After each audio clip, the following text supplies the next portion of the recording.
IELTS reading seems to have become more difficult than it was in the past. Well, it hasn't. Cambridge produces the test, and they have produced this test for about 30 years. They have a huge bank of test items, and they compare these items, old items with new items, and new items are being produced all the time.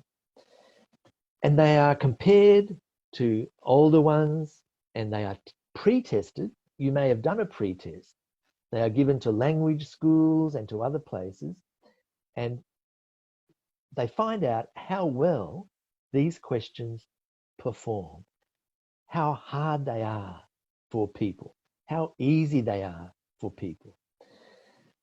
And the test is constructed so that there are some hard questions and some easy questions. And if perhaps one test is a little bit harder than another test, they will modify the scoring.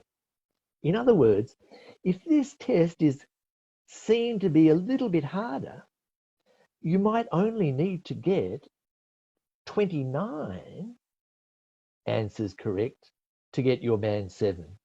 If this test is a little bit easier, you might have to get 32 correct answers to get your band 7. Do you see how it works?